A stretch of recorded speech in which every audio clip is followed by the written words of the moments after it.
Pastor Chooks, along with his wife, Pastor Toyin, are the lead pastors of Resurrection Life Church in Johannesburg, South Africa. Through them, God is raising an army of ordinary men and women who are transforming and uplifting the standard of life in their communities through understanding and applying biblical principles. Pastor Chooks and Pastor Toyin frequently host workshops, seminars, and conferences for transformation and uplifting of the complete man, complete woman, and wholesome families. Some of the events and programs include the Dream Achievers seminars and conferences, Kingdom Financiers conferences, marriage enrichment courses and seminars, for wives only seminars, single ladies boot camps, limitless men's seminars.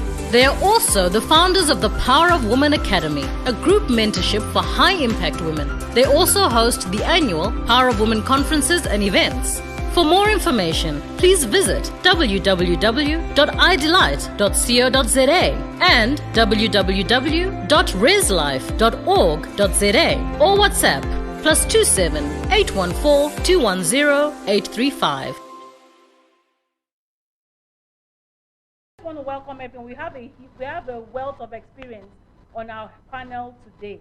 I mean, there's so much we have read out about each person's bio. It's such a wealth of experience. We're really looking forward to something great this evening. So if you're out there listening to us, just know that tonight is your night to receive wisdom. Tonight is your night to get some answers. So please feel free to send in your questions. Even as each one of us talks, please feel free to send your questions, and we'll be very glad to answer your questions. Amen. I'm handing over back to Pastor Chief. All right, so we are on the subject of relationships in the era of social distancing and lockdowns. So as a preamble, human beings, we are social beings. We were born hardwired by God for social connection. So this situation that we are dealing with globally, they call it quarantine, they call it social distancing, they call it whatever they want to call it. Lockdown, whatever. It's not natural to human beings. It's not how we are wired by God, and this virus cannot come and change us into what we are not. So we want to rise above the constraints the virus has put on humanity right now, and we have very powerful people here tonight to share wisdom on how to. So let me start, Pastor Elijah. Yes, please weigh in into the subject. How do you see this phenomena of social distancing? How does it impact relationships? Talk to us, sir. On face value, it seems as though this is a health issue. Social distance for the reason of health. But it causes more problems in a sense that, social distancing is unnatural, hence you said. Because people are social beings, socialized. We need to be together, whether we like it or not. And that's why, even in the beginning, what we realized that it was not good for others to be alone, and he had to bring somebody else for the purpose of socializing. God knew that social distancing is not right, it's not okay. So now we are finding ourselves in a situation where we are forced now to do social distance because we are married. We can live in our homes with our wives, makes life easy. So what about those that are not married but they are in relationships and they cannot be together? So we have to take this issue very seriously, and I'm going to tell you why. Because many relationships could be broken, and many families as well could be broken because some of us, we haven't prepared ourselves to be in the same space for so much longer time, before. Now we are finding ourselves with our enemies, which is our wives or our husbands. We don't even know how to deal with it. Because work has created an environment where at least I can be away from her or from you for the whole day, and I don't have to deal with them. And then tomorrow the same pattern will repeat itself. Now we are here, we have to look at each other in the eyes every single day, and we don't even know how to deal with it. I think for me, there's positives and there's negatives regarding this lockdown. Positives in the sense that most people will have to grow and mature, because many people are in marriages and yet they're still immature. They married somebody that they have kept at home, and they're not necessarily involved in their marriage. So this lockdown is going to help most of us to be in touch with our marriages. However, on the negative side, many people, especially in our country, we're dealing with issues of gender-based violence. So that is going to increase, and that might affect families very negatively. Children might suffer. So, we need to really tackle this subject very consciously, very sensitively, and understand what does this mean for future, because some people will get out of it saying, we're going to get married. Some of them will say, we divorce. Some of them will say, we are never getting married. So what are we going to learn, and what are we going to teach tonight for our people out there to grab and say, this is what lockdown will mean for me and my relationship? Awesome. All right. Let me ask Pastor Judy. Yes, sir. Please weigh into the subject matter. How are you coping with the lockdown? No, it's not been easy. I remember when you called me on this subject, I told you that we are all facing the same situation. So sometimes you don't even know what to tell someone because you need the help yourself. Yeah. But then as we continued, as I was preparing for this, a lot of things came to my spirit concerning this, especially for single people who most of them, some of them are dating. Actually, quite a number are dating.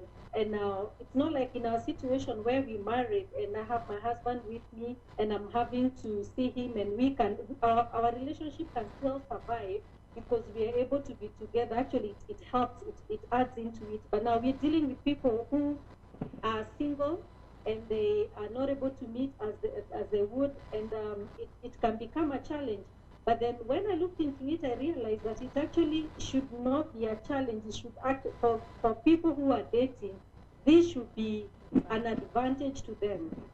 Okay. Because the strength of a relationship is determined by the level of communication. And so dating does not, the level of communication should not be affected because while in lockdown, because we are able to still communicate. Someone is still able to communicate, and that's what is necessary in a relationship, especially while dating. So I believe this is the best that could happen to those who are dating, and probably I'll be able to explain further as we go on. Okay. But for married couples, we bless God. It has so many dynamics. It has so many dynamics. Some of us don't know how to stay with your spouse for 24 hours. And so it can become a challenge. Okay. We will come to those challenges. Yes. Pastor Larry, please come on into the conversation. Okay. I've heard from Pastor Elijah and Pastor Judy. I want to come from a slightly different angle. Okay. Now, this statement that Pastor Elijah and Pastor Judy has made is made based on our generation and how our generation approaches relationships. One of the things we must understand is that the millennials have a true understanding of what relationships are. Okay. Now, in my day, I prefer to call and talk to you rather than text. But I realize that the millennials don't want to talk. You call them, they won't pick up. You text them, they will respond immediately. Telling Pastor Choi when we're having a discussion, it looks like human evolution is going to evolve with special tongues because of the rate at which these guys type. I have to look at the keypad to know what to press, man. But these people, without looking, they're sending text at 20 words per second. They're doing all of this stuff. So what I'm trying to say is, to my generation, it is out of place. I mean, if you're single, I want to see you. I want to interact with you. But this generation, they are quite comfortable with the things that make us uncomfortable. So we need to be careful not to judge them by, because the fact that it is not comfortable for us does not mean it is not comfortable for them. I have seen people who are very comfortable relating, having a perfectly normal relationship over Skype or Zoom or WhatsApp video or whatever. I mean, and there are all sort of applications now, really. Some of them, you hear their name, you're like, does that even exist? Someone says house party, someone says Google Hangout. And I'm like, where are these things coming from? But these are the tools that they use. And they are very, very comfortable. So for the older people, the dynamics are different in terms of the lockdown and how we approach relationships. But for the younger people, the dynamics are also different concerning how they approach their relationship. I mean, people actually have dates now over Zoom. I mean, you get your drink, I have my drink, we're chatting like this, and we're both drinking in two different parts of the world, and they are totally, I mean, that would make me uncomfortable. I could do it, but it would make me uncomfortable. But these guys are totally at ease. Yeah. It makes no difference whether it's across the screen of the device, or whether they are sitting across the table from you. They are very comfortable with that. So I feel it's a tricky subject, but I don't want us to mix the generations, because for our generation, the dynamics is different. For their generation, the 20-somethings right now, the dynamics are totally different. So are you saying, Pastor Larry, that the lockdown is making no difference for them?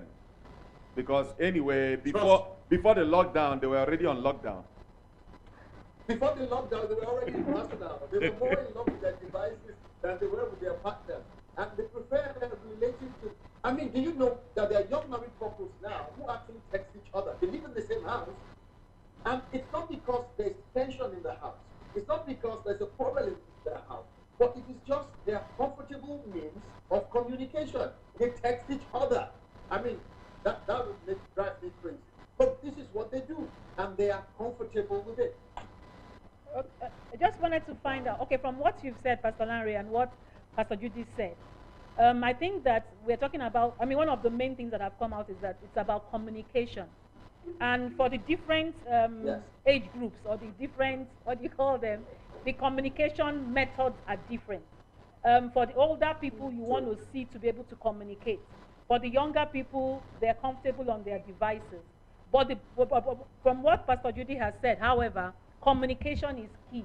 So how we communicate and how we actually pass across what we want to communicate is vital, because you can be on the devices but not be able to share who you really are, or be able to the other person may not get much of who you are because you might just be in pretense. And I like what Pastor Judy has said. It's a time, even Pastor Elijah said so, it's a time for us to come to the bare basics, where we actually can relate to the next person based on who we are. Because even on the devices, people come up, you can send some, what do you call it, modified pictures. You can send things that are not exactly real. Oh, yeah. You can have a virtual background and you think that is the place you're staying, and it's not exactly the place you're staying. So, you know, so I think from what I've heard, the communication is quite key. And being able to pass across proper communication, because that will form the basis of the relationship, whether you get married or even if you are married. Communication is still key, and how we communicate. Yeah. All right. Something I wanna ask. Just still talking about that, the younger generation who are comfortable with devices. Are we saying that they are wired different by God, or we are being modified? And the question is, how is that going to impact marriages that being contracted by these means of relating? You know, are they going to be able to forge formidable relationships and marriages that will last 20 years, 30 years, 50 years on devices? What do you think? Okay, let me jump in there. Now, the truth is, at some point in every relationship, there's got to be physical contact. Okay. I'm just saying that the degree of physical contact that this younger generation require for their relationship to thrive is totally different from that which my generation required. I needed to hang out with you. I needed to see your eyes when I said something to you. I needed to be able to read your body language. But you see, this younger generation, we keep making the mistake. And that's why you find out that there's a disconnect between parents and their children. Because their children are saying one thing and the parents are looking at what they are saying through the eyes of their own generation. And it's creating a big disconnect. Now, these people, younger, I'm not saying we're not going to see. We're just saying, why should I hide myself just because I'm speaking over a device? Once we get through the preliminaries and we have gotten to the point of, oh, I'm going to marry you, I'm not hiding myself from you. Eventually, because nobody's going to get married over a device. Well, they can get married, but they can't stay married over a device. All right? Or live in a virtual world. I mean, you can have a marriage ceremony over a device. You can have your pastor in Turkey, and you can have the people in Dubai. And over Zoom, like we're doing now, they can say their vows. True. And they are married. And it's that legal. is the truth. But they can't make children over Zoom. So, maybe that's where technology is going. I doubt that. I doubt that. All right. So at some point, they are going to have to come together and interact physically. All I'm saying is the degree to which we needed physical interactions is not the same degree to which they need physical interaction, because their understanding is totally different. They don't, I mean, people meet on Facebook and eventually get married. They meet on all this. How do you explain it? I mean, that was unthinkable in my day. I mean, my pastor would tell you that, what are you talking about? How can you say the Lord said to you over Facebook that this, you know, so the dynamics are totally different. But at some point, we're going to need that physical interaction to be able to build stronger relationships. Okay, awesome. All right, so God didn't wire them differently. all right. Okay, let me throw something out. Now that we are on lockdowns, well, thank God that, you know, a few countries around the world are beginning to relax the lockdowns. You know, a week, 2 weeks ago, almost 90% of the planet was on lockdown. People, thank God for technology like this, that we are able to fellowship and talk and have a conversation, and yet we are in different places around the world. All right. So, can we just weigh in on what can one do to build a relationship in this season when we can't see each other physically? Even if we saw each other physically, we can't even touch each other. They say, you know, give each other an elbow bump, or an ankle slap, you know, and those are the preferred methods of greeting these days. What can a person do to build a relationship in this season? For us in South Africa, we don't know how long the lockdown is going to be. So in order not to allow the relationship to die, what are some things that one can do? Let me see. Pastor Elijah, weigh in on the matter. Elijah. Yes. Look, I think for me, you know, when I look at everything that happens in the world and in my personal life, I always say, let us find God in everything. Okay. So there's a reason why this is happening. And if there's a reason why this is happening, surely as human beings, we gotta learn something from this whole lockdown thing. Sure. The one purpose of fasting is to put our bodies under subjection. And we are in a world that is full of sexual immorality. And one of the biggest challenges that we have is having people in relationships who are not married but engaging in so much sexual immorality. And I think one of the things that we will have to learn during this time is that, can I be able to sustain myself without being physical with the next person, if I'm used to being physical? So we will have to learn how to abstain and restrain ourselves during this season. And some of us, we have never learned that, because we keep saying it's difficult, But it's it's an difficult, opportunity. but we have never had an opportunity to say, let me try. So God is saying, here is the time where I can prove to you that you can actually live without being intimate with the next person until you get married, you know? But the positives is that some of them will come out of this and say, I want to get married. Because why? Yeah. Now I understand that I want to be intimate with you, but I want to do it in the right way. I mean, let's take, for example, alcohol.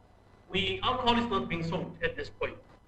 People are going crazy because of it.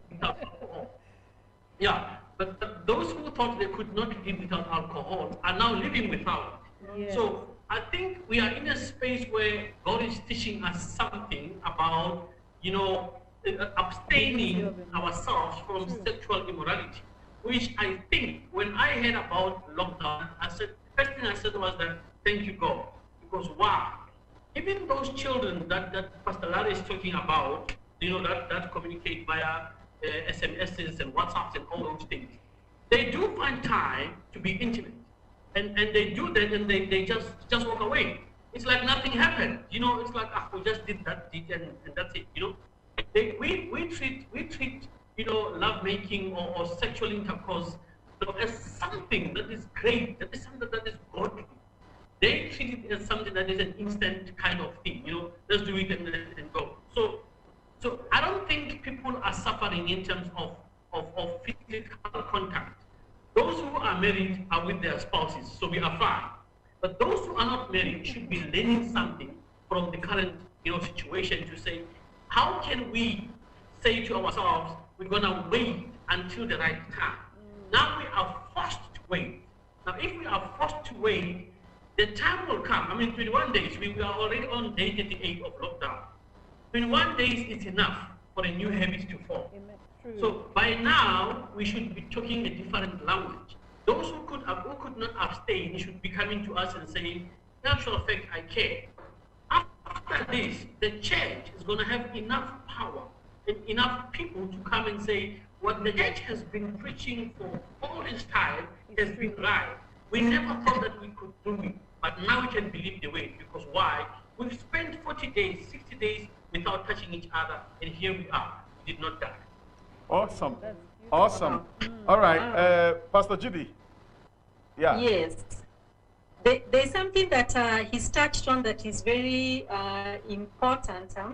He spoke about sex before marriage, and that has been one of the things that has been affected. And God's standards have not changed. The Bible is not an app, it's not been updated, it's still wrong, and it will continue to be wrong.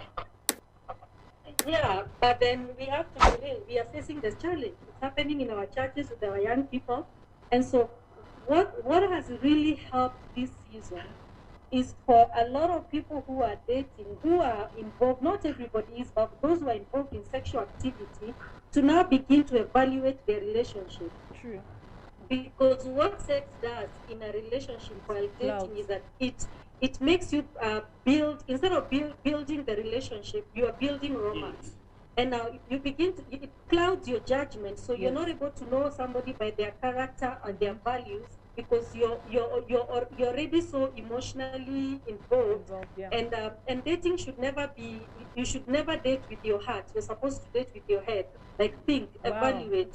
And so this is helping a lot of people ask themselves, is this somebody that I liked because of the physical connection, or am I emotionally connected to the person? Because now this is now forcing the people involved, any couple that is dating, to begin to form an emotional connection that is a very important foundation to a relationship. Because if you can have the emotional connection, then when the physical connection comes later in marriage, then you build a strong marriage. Because what I usually say is that dating is for collecting data. You're basically collecting data about the other person. You want to know what they are about. You want to know everything about them. It's right And down. that does not have to stop. That cannot stop because you're communicating. You can actually have a very strong emotional connection through conversations like Larry was saying. This generation, they do that with a lot of texting, a lot of talking on Skype and FaceTime and all that. And that will help you actually learn the other person. Facebook has also taught us that you can actually know somebody, in Instagram, you can know somebody without ever seeing them and meeting with them. You can actually even have a relationship with somebody who you've not met. You just know their pictures and what they post.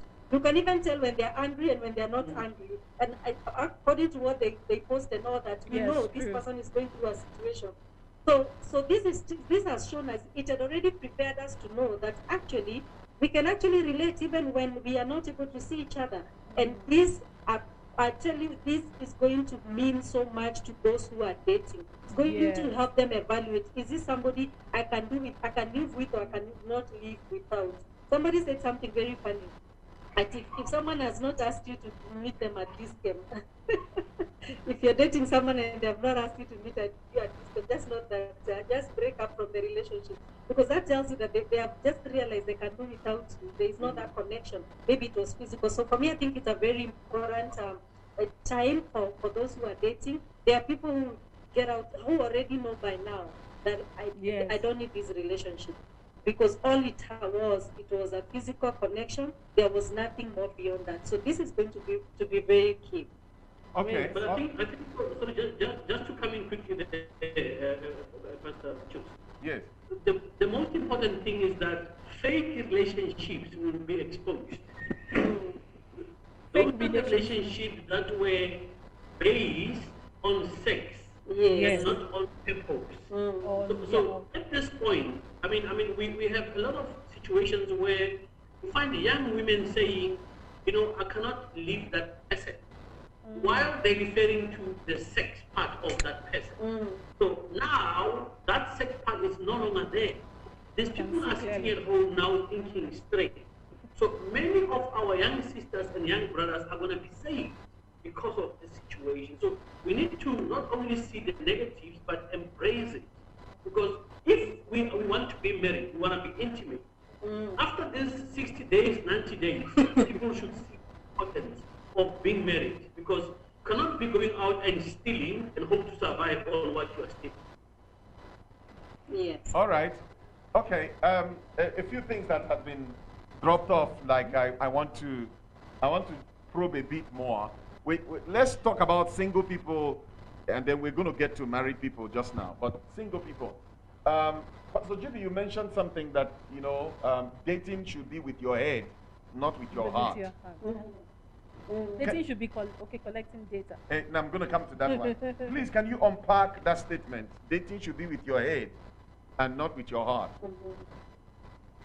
When you date, when the heart is involved, you are involving emotions, and so you end up being the excitement and the adrenaline that comes with meeting somebody it can easily crowd your mind to actually see the real person. Because what you need to do, this is somebody you're going to be spending the rest of your life with. Yes. So you need to know their values, you need to know their real character, you need to know who they are. And so when emotions are involved, it crowds your judgment.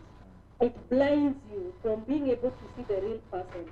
And so your head needs to be involved more than your heart. You need to think through the past, to think through the relationship. And this is a good time actually for people who are dating to really think through and ask yourself, do we share the same values? Or am I just excited seeing them? It's the dopamine, the excitement, the joy of just seeing the person, and you're not even thinking through who they are. And then when you get into the house, you think this person you meet the real self, and then you realize this is not what I thought. This is not the person that I wanted to spend the rest of my life with. So the meaning of that is to say, think with your head, date with your head, think, look at them critically, ask yourself hard questions, check their real character, check their values, who they are, and don't let the emotions, the feelings, because those things go by now. You know the way the excitement that made you not sleep when you were talking to Pastor Toyin for hours when you were dating, it's no longer there. It doesn't mean that the relationship is the bond is not there. The bond is even much stronger, but the excitement is gone. So that's what it means. Okay. This concept that dating is for data collection. Pastor Larry, you deal with a lot of young people. I have been in your service many times. I have been at Jazz a number of times over the last 10 years. Sunday evenings, you have 2,500, 3,000 young people coming to listen to you. What do you say regarding this issue of data collection? See, truth is it cannot be overemphasized. In fact, what I say to them, before you go to dating, even before you go to dating, establish friendships. One of the things that is missing in this generation is they don't even understand the concept of platonic friendship, platonic relationships. And I tell them, the advantage of platonic relationships is it helps you observe the person in close proximity without the interference of your emotion or romantic gestures. But the world has become, see, the problem with the church is when they see two people of the opposite sex who are friends, at times we put them under pressure. They are not even thinking of a relationship. And then you find you have ministers and pastors that will call them, oh, Tony, come. Oh, Cynthia, come. The way I'm seeing the two of you, looks like something is going on there. And even when they tell us sincerely that there's nothing going on there, we assume that they say, the way I'm seeing the two of you, I think she has a thing for you. And we put this seed in their minds. And we put, see, I keep telling people, back up, just back up. Let people have friends. While I was growing up, I had the privilege of having great female friendship. There was no sex, there was nothing, but we were great. Everyone wanted to marry any of those girls had to come through me and a few of my friends. You have to be our friends first, you know, and we were able to be the first line of defense for the girls. And say, you know what, that guy is a player. I'm telling you, that one, not that one, this one, maybe, but that one, not that one. So I say, before we even go to dating, can we begin to encourage people to have platonic friendships? You know why? Because like Pastor Judy said, once you are married and all the excitement of the marriage and the sex is gone, what will keep it is friendship. And many people marry, you know, there's a question I ask people that want to get married in our church, you know. I ask them, why do you like your spouse? Because, and I changed it. I used to say, why do you love your spouse? Love the person you want to marry. And people, you know, church people can come up with all sorts of interesting things. Oh, pastor, the love is unconditional. I don't even have a reason. I just love them. I just know that this is the person for me. What I feel in my heart, man of God, it is genuine. It is deep. The Lord spoke to me in 7 different ways. And they have all these things. And I am not in the position to say you are not feeling what you're feeling. But likeness is the basis of friendship. It means we share common values. We share common interests. There are things you like that I like. So when we are in the marriage and we are not feeling the love, at least we like the same thing. We can sit down and have a conversation over the stuff that we both like. So I totally agree with Pastor Judy.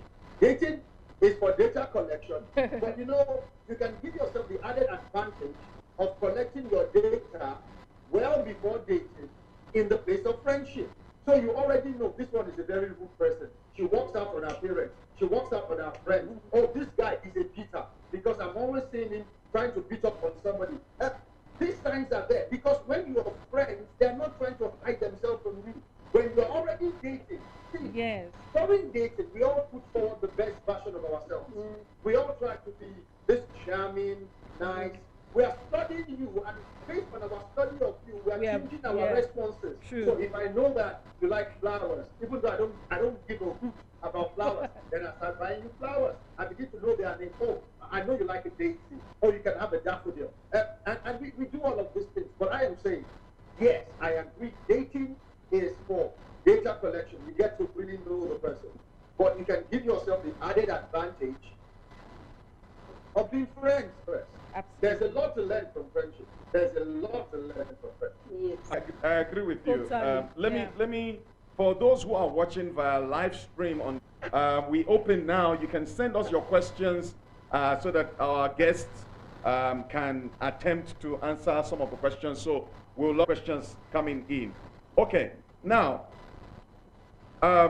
there's the concept of social distancing, and there's a concept of social isolation.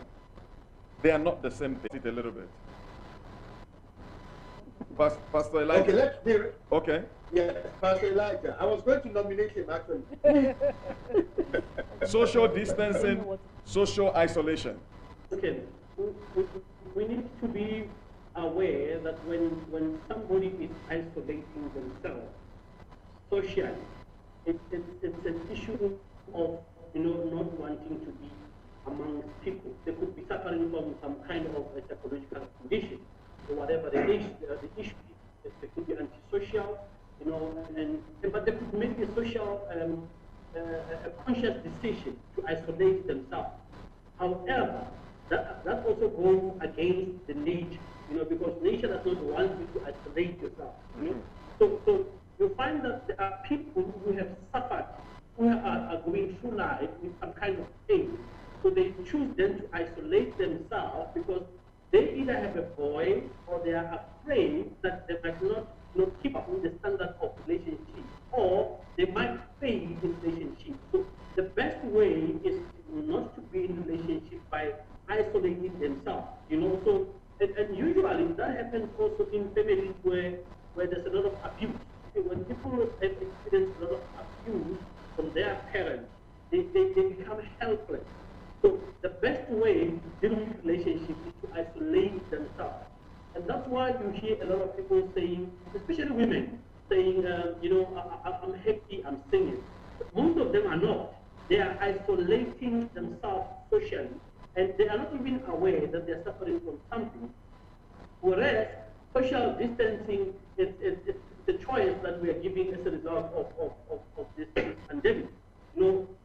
Take yourself out of the normal and put yourself in the abnormal, but when the abnormal is gone, go back to the normal. However, the one who isolate themselves, even in under the normal circumstances, they still isolate themselves. It's not a matter of taking a body away from people, but it's a matter of the mind. Their mind is away from people, and as a result, they keep the body locked in a place where they cannot be reached. So they're not giving themselves out to people for fear of lacking something or for fear of having a void. Whereas the one who's social distancing, they want to be with people. Unfortunately, due to conditions, they cannot be with those people. Yeah. Okay, Pastor Larry, you seem to have something to add to that. No. It's just his explanation. His explanation is so apt.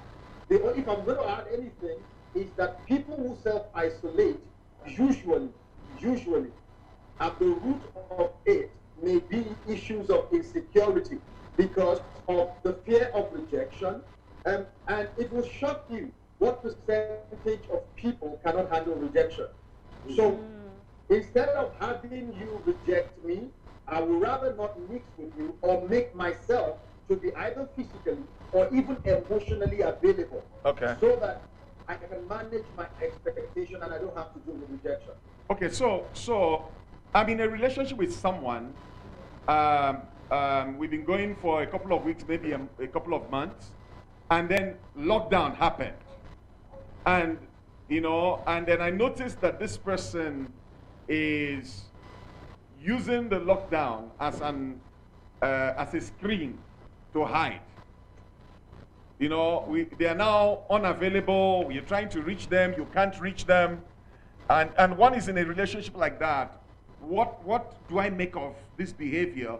That now, since the lockdown, they don't call in, they're not keeping in touch, and then if you query it, they'll tell you it's lockdown. Lockdown is the excuse they are using to hide, their isolation. What do I make out of a situation like that?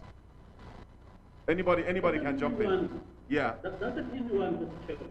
Okay. The lockdown it has not caused them to social distance. The lockdown has messed up their plans. The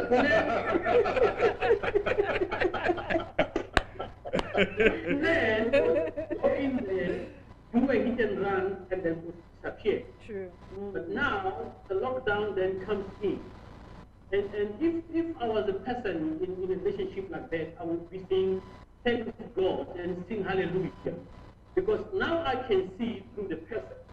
You know, when somebody wants you and they want to have you, they will look at this lockdown and say, maybe this is a better time for us to, even though we can engage, via Zoom or whatever, but at least we can have an opportunity to talk and get to know each other much better. Now, I think we underestimate the power of communication. We Yes. really do, and we keep teaching people over and over to communicate. Now, unfortunately, most people don't know how to communicate. They want to communicate. They don't ask the right question. They always rush into, okay, we love each other, we eat and then boom, we take each other to bed. Now, during this lockdown, it's the right time for a person to begin to understand, number one, what is the person's passion? What is the person's, what are the person's goals, Yes. the future vision, and all those things. Where are you going? Where are you taking us? What happens after this situation? What happens if we cannot be intimate like now? We're not intimate, And what is your take on intimacy? What is your take on sex before marriage? All those questions need to be asked during this time. But if a guy has disappeared or a woman has disappeared, you must know they were coming for hit and run and thank God instantly. So for one, it should be a good readers to bad rubbish. All right, there's a question. Okay, cool. There's a question coming up. Pastor Tony, could you read the question from? I read this question. I'm just going to put another aspect to what we've just finished. It was a case of that either party didn't know how to progress towards communicating appropriately using other means. So basically, they did have good intentions, but the lockdown came in, and because all they had known about relationships was a case of just doing the physical things and all of that. I mean, going out and doing the physical things. But now they have now found themselves in a situation where they have to redefine how they relate. So it could be a case of maybe they do genuinely like the person, but all they had known about relationship was you meet this person and the next thing you're having sex and all of that. And that is what they know to sustain a relationship. But now they find themselves in a situation where they can't do that. They genuinely like this person. So it will be a case of how then do they proceed? How then do they proceed to build a relationship? Even though the circumstances around them has changed. Pastor Larry, do you want to? Okay, Pastor Judy wants to answer that. Okay, I'm hoping I've gotten it correctly, but one thing that lockdown will help us do is to really see the true nature of people. And the other thing is love conquers all. When you're in love, you will look for every way possible to get to somebody. So if someone is truly cannot relate with you because of lockdown, that really is saying something. That is telling you run. Because when you're in love, you will crawl, you will do everything. You have to talk to them, to be with them. So that tells you how unimportant you are if they are not able to communicate with you because of what lockdown has brought. Okay. All right. Let me just add something. Sorry, let me just add something to that. See, when someone wants to break up with you, any excuse will do. Exactly. I tell the young people in our church, break up doesn't just happen. See, the person who would already have broken up with you in their heart and in their mind, then be looking for an opportune time to either be able to tell you or that for opportunity to present itself. So the truth is, for that person that suddenly is not seeing the person and just saying lockdown, I hate to be the harbinger of bad news. that person was looking for a way out. All this Okay. while. The lockdown just prevented them. And like excuse. You know why I'm saying that? You know, we use this word passion a lot. We use the word passion a lot. You know, Pastor Chooks, I heard a preacher say, and I went to study it. Why do we say the passion of the Christ? Because it was this time of suffering. Because you see, we made passion into this sexy word that talks about the things that I like to do, the things that I love to do. They say I'm passionate. You're not passionate about it.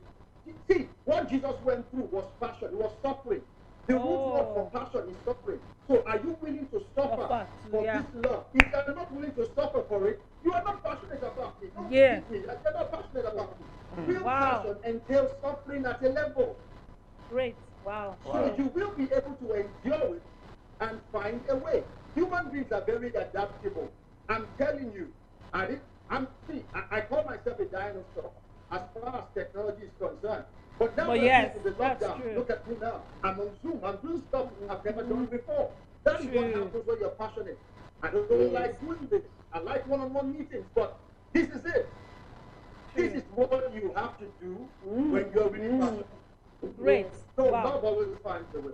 Okay. Great. All right. Let Pastor me- Tony, questions are coming in. Okay, let me ask the question. It says, can new relationships be formed during this lockdown period? Is it really real, or is it a person just bored and on their phone needing company? Okay. Pastor G didn't get it. Read it again. Okay, so basically they're asking, can you form a new relationship in this lockdown? As in, can you actually build, whatever, maybe Initiate a relationship. initiate a relationship? Or is it a case of somebody trying to reach out to you Because they are bored. because they are bored? Okay. Yeah, there's Pastor. that aspect, of course. There's that aspect of their board. But yes, because we have online dating, and as much as our generation could not understand, I struggled a lot with online dating for a while because I could not understand how are we dating online.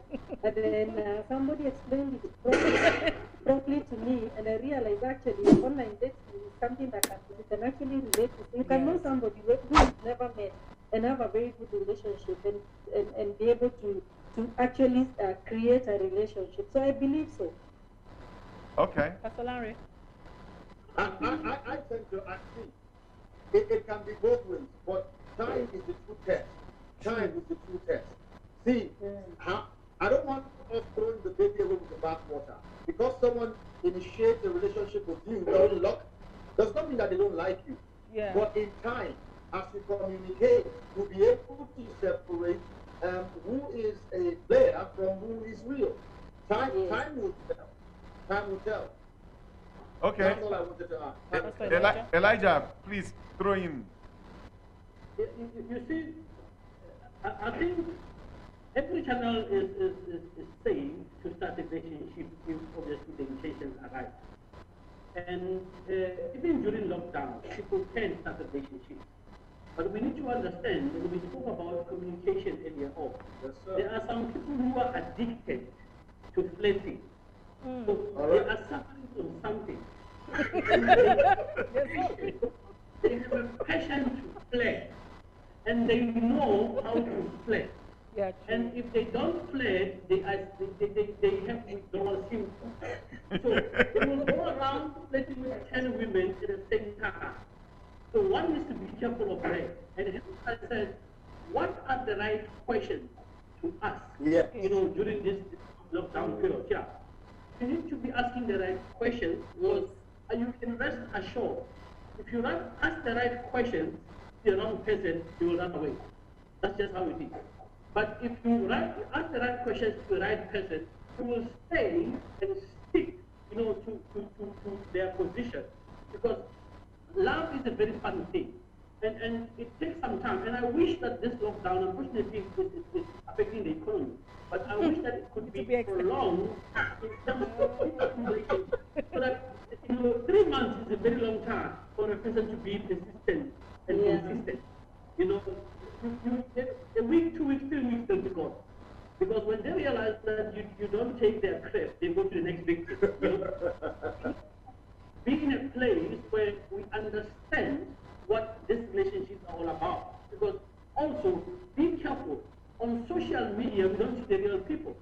We see Yeah. They made up people. We see what people want us to see. You see, yes.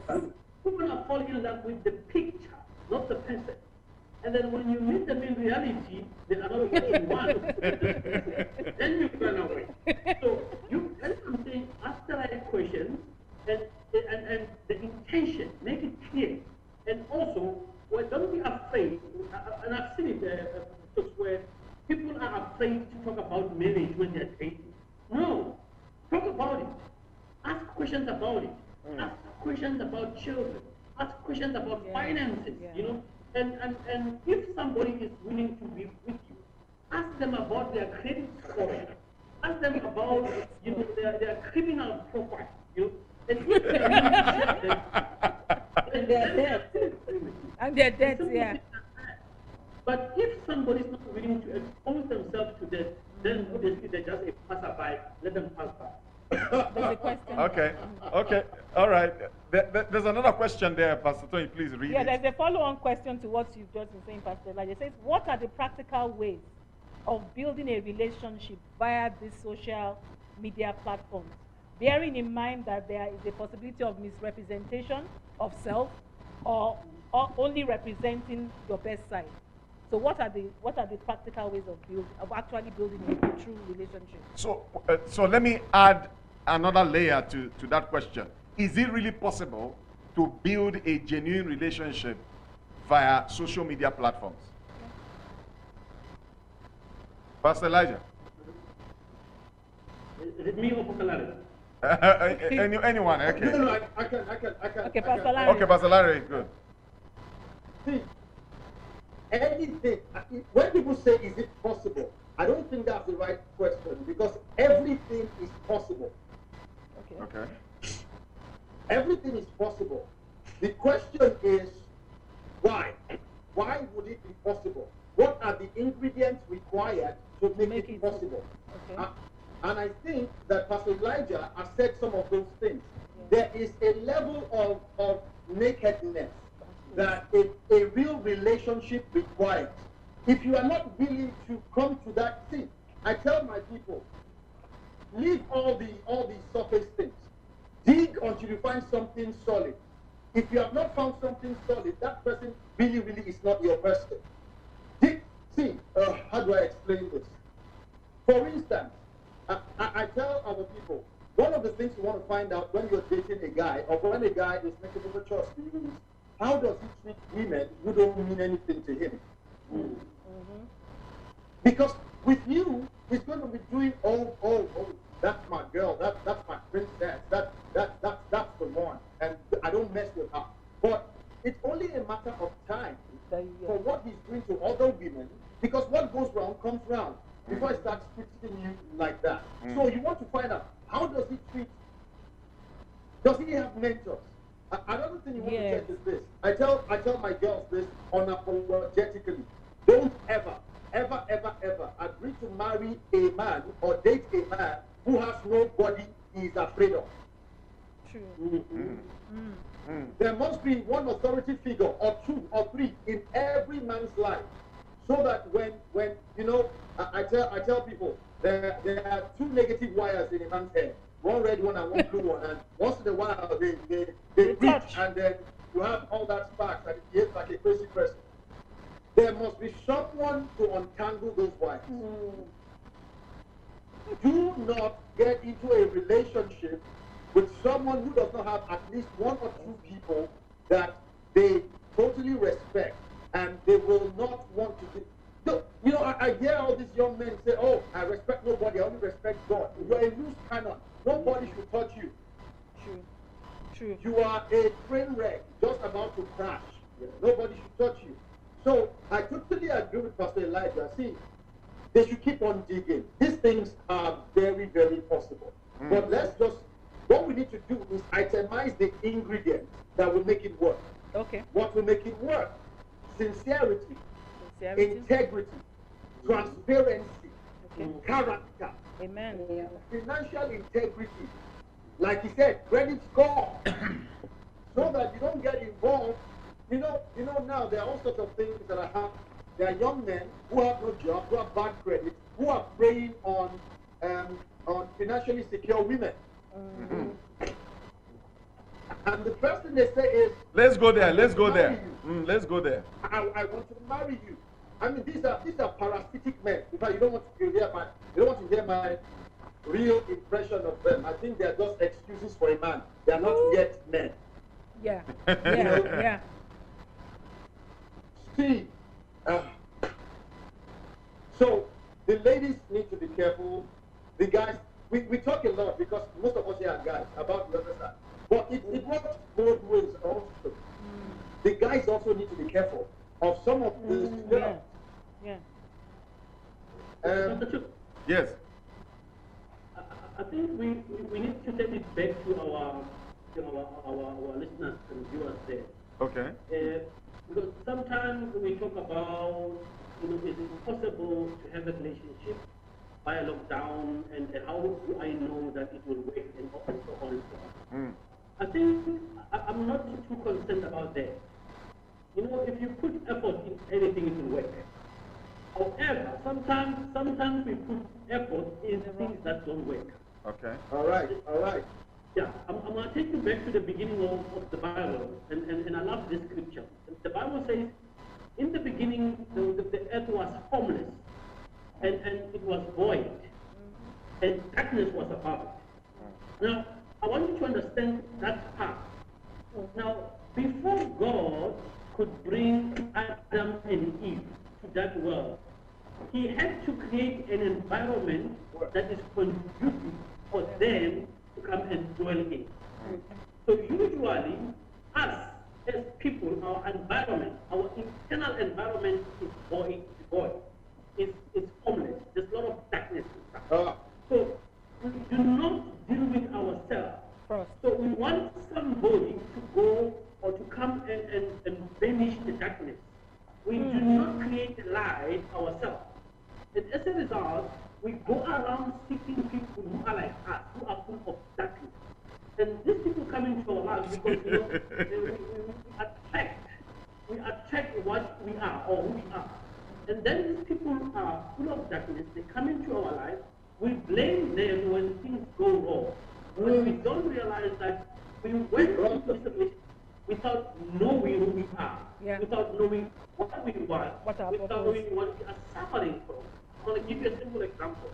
If you grew up in a family where your father was abusing your mother, or your mother was abusing your father, you gotta be honest with yourself and say, I don't want to have a relationship like that. Whether it's my mother or father, but then what kind of a relationship do I want to have? The moment you ask that question, it will inform the second question. That if I want this kind of relationship, what are the kind of things that I must do to attract that which I want? And how does the thing that I want look like? Now, you will be able to see through, the fakes that will come into your life, and these guys who are just nobody coming to the hidden ground. You'll be able to know that this is not what I want, because I can even hear when it speaks that it's broken just like I was broken before, and it hasn't dealt with it. Most people go into a relationship to be fixed. They don't want to fix themselves. If we start right there and say, let me fix myself first, so that when that which I want comes, it should find me in a space that is conducive for it not to dwell in. Okay. Excellent. All right. I want to shift gear a little bit, and then we may come back to this if we do have more questions. We want to talk about married people. Yeah. We've talked about singles for a while. Now, married people, this is a season where most people, maybe for a very, very long time, have not spent time with their spouses like they have during this lockdown. So there are two scenarios I want us to examine. Scenarios where relationships were good, okay, and they are now in lockdown. And scenarios where relationships were bad or strained, and they are now in lockdown. What happens in the two scenarios? Can we unpack it? Can we talk about it a little bit? Oh, my wife says there's a middle one. Okay. I think there's a middle one where the couple thought they were in a good space. but having to find themselves in the same space without all the things that took their attention away, like school, their work, and all of that, now opens them up to see that things are not the way they actually thought they were. Okay, so there are three scenarios here. Scenario one, Very good. people had good relationships. You know, their relationships pre-COVID was wonderful. Middle scenario, they thought that they were good. And now we're inside COVID lockdown and we are making some amazing discoveries. And then scenario three, it was bad. I know, you know, people who have chosen not to do the lockdown together with their spouses because there was a lot of tension. So this lockdown, when our president announced the lockdown, they used the opportunity to travel because they just could not imagine sitting with this man the whole 21 days. Now it's gone from 21 to 21 plus 14. Now it's another, you know, already 7 on top of the 14. So it's 21 plus 21 that is in lockdown, and there's no end. There's no end in sight. so those are the three scenarios for married people. Can we unpack those three scenarios and profile solutions that will take relationships better? Anybody can jump in. Maybe Pastor Judy. You've been married for how long now? 16 years this April. Are you kidding me? All right, talk to us. I had a scenario where somebody called me and she was like, she had just realized that her marriage was over a long time ago because now they both are in the house and they were so busy with work that they never realized that they had issues, underlying issues in their marriage. So now they are in the house and they basically have nothing to talk about. If they talk about anything, it's bills or kids. And when they're together, they just have nothing in common. And she said, I now realize that my marriage is over. It was actually over a long time ago. We are just partners. We are busy. We are just working mates. We work. We come in the evening. We eat together. We go to sleep, and that's it. But then I told her maybe that should not be the case. Maybe you should look at it from a positive perspective, not to say that your marriage is over, but to say that this is an opportunity for you to realize that there's actually an issue in your marriage that needs fixing. So then now, instead of looking at it from the perspective of it's over, then you begin to say, can we start all over again? What brought us together? What is it that made us? Because a lot of people say that a lot of people will divorce or want to separate because they say like what is it called? The spark has left the marriage. But then the thing is that is something that can be done because you can't throw away your car just because fuel has finished. All you need to do is go and refuel. And so what the marriage needs is not to be thrown away because the fuel in the marriage, the spark, all that has gone. It's just to go back and ask yourself, what is it that brought that spark? And then can we now reignite that passion? Can we refuel this car instead of throwing away the car? So it's a time now to sit down and look at it from the perspective of the commitment. It's not about the feeling. I'm committed to this person, and because I'm committed to this person now, what can I do to revive and to reignite the passion in the marriage? And I think that is what is most key right now. Because a lot of couples are struggling. They don't know how to live with each other. They just realize that they don't. And we are having real situations. So the issue is let's refuel the cars. Let's not throw away the car because fuel has finished. Okay, Pastor Elijah, throw in there. I'm going to come to something that you said, Pastor Judy. But Pastor Elijah, come in, and then Pastor Larry. Look, I agree with Pastor Judy, and I think our biggest challenge is that we don't know why we get married. And I think the moment we understand what marriage is, most people will not rush into getting married. Because we know, the three of us here, Pastor Larry, Pastor Yu, Jokes, we are men.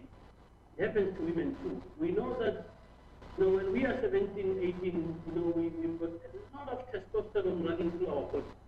We know that. But when we are over 40, that testosterone level goes down. You know? So meaning the energy and the drive that we used to have is no longer the same, you know, in our old age. It's the same with women. So meaning in your first year of marriage, you've got so many emotions running so wild, making you so crazy and you do all sorts of things, you know, because you are not yourself. It is like as the Judy said earlier on, don't go with your heart.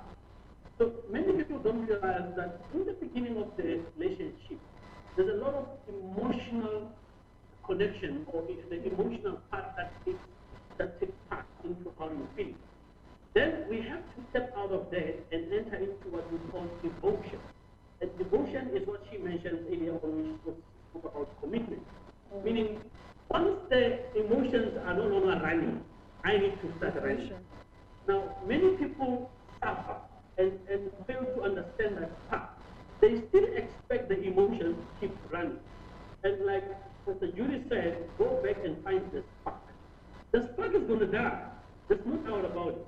But just like the case of Christ, we carry the cross until the end. So many people are just lazy. They're expecting the hormones to do the work for them. And the hormones are not going to do this. They need to step up and rise above the hormones and emotions and say, now it's my turn to go do the work. Now, earlier on I mentioned that employment has saved marriages. If I wake up in the morning, I don't have to see you. I can just get away from you. Now, there's no employment, we are staying together. In fact, I'm working from home, I don't have to go anywhere. Now, we have not created a system that is conducive for both of us to live in. Now, the other thing that the mistake that we also made is to teach men to provide for their homes materially and financially. But we don't teach them how to be homemakers. We don't teach them how to help children with homework. So we don't teach them how to be good friends with their wives. Now, these guys are now locked in with this wife. They don't know how to be friends with them. They don't know what to say to them, you know. So I think the lockdown is a good time for people now to reach out to say, okay, here am I am now seeing the home in my life. How do I fix it? The guy who got into his car and ran away, you know, and said, let me go and visit my family, that, you know, because of this lockdown, needs to come back and say, okay, what am I running away from? What have I failed as a husband to do or to correct in my marriage? Now, we both talked about the years we've been married. And then I always say that most of us, we've been married only for 1 year and been together for 15 years. You know, so we cannot be saying we've been married for 16 years. We've been married only for 1 year. The other 15 years we've been avoiding, you know. And like Pastor Judy said, you know. So we need to understand what marriage is all about. Marriage is not like a takeaway going where you grab something to eat and then you go. Marriage, you stay. When we say through thick and thin, we actually mean that. Meaning, there's going to be a time where there's going to be thickness. You've got to stick. There's going to be a time where there's going to be thinness. You've got to stick it out. There's going to be time where it will be season of dryness. You've got to stick it out. So, marriage is not dependent on what happens to the economy. Marriage is not dependent on the lockdown. Marriage, you know, the Bible says Jesus is Jesus today, you know, yesterday and forever. Marriage is like that. It does not change when circumstances change.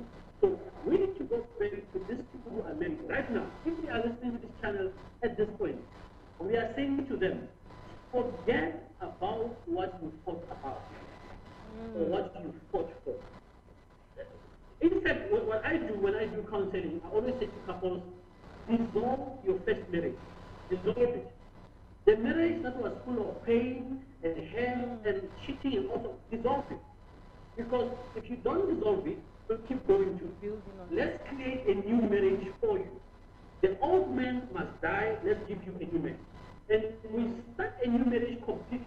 That's going to be full of excitement and love and all these things. Now, during this lockdown, I mean, me and my wife have been baking together. We've been cooking. We've been doing things that we never had a chance to do before. Because why? Goes to work, we don't have time to come to the place. One of us is either cooking and so on and so on. So here's a chance to build a new marriage because of this lockdown. Failing which you are heading straight into it because of. That's not what you want for. Awesome. Awesome. Pastor Larry, come in on the conversation. Okay, for married people, my advice is always very simple. You know, I find it instructive that the first miracle that Jesus performed was at a marriage ceremony. And guess what happened there? What happened in that marriage ceremony is figuratively what happens in most marriages. You will come to the point where the wine will run out. That thing that intoxicates you, that thing that ignites your passion, that thing that puts you in stupor, that thing that drives you, that thing that makes you high, it is going to run out. As sure as tomorrow morning dawn will break again, that wine will run out. When it runs out, what now matters is, what is your relationship with the one who can refill the water pot? Amen. Because we need to understand this thing. What was in the pot before was water. When wine ran out, Jesus Amen. turned that water into wine, which means wine can be refilled. That's why I agree with Pastor Elijah and Pastor Judy. The wine will finish. That initial one, it will finish. But the good thing is, if you know the reason why you're married, the one that Jesus will give you, or in your second marriage, like Pastor Elijah said, see what they said. When they brought the wine to the master of ceremony, what did he say? He said, what kind of groom is this? Yeah. Everybody brings the best wine first, but you have waited till the second marriage, till this second time, to bring a better one. I totally agree. At times we may need to let that first one die so that this new wine can actually begin to flow. And what happens is, usually the new wine is always better than the old one.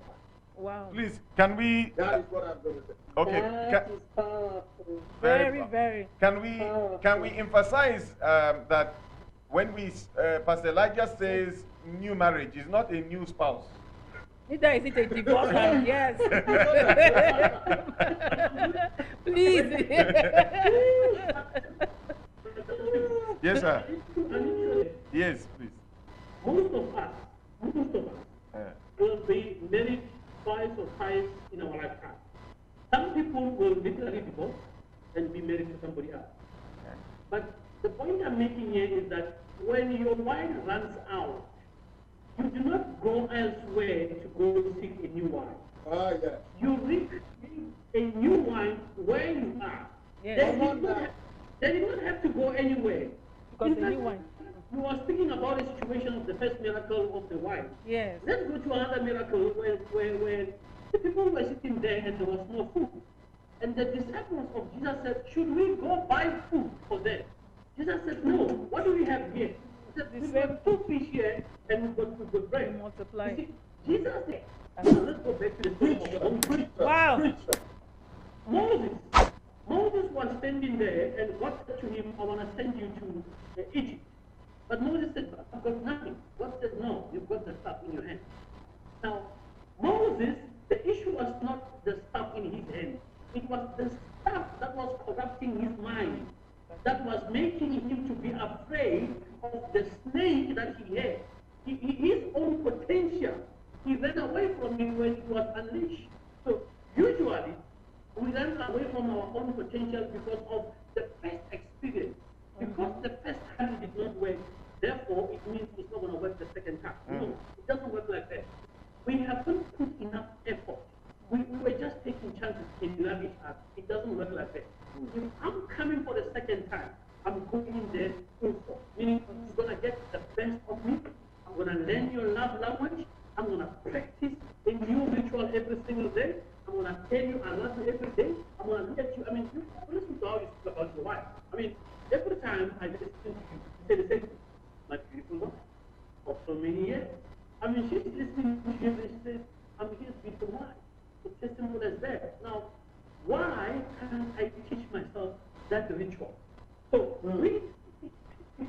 to have rituals. And I always say to people that there are two things that you do on a daily basis when you wake up. You either build or you destroy. It's as simple as that.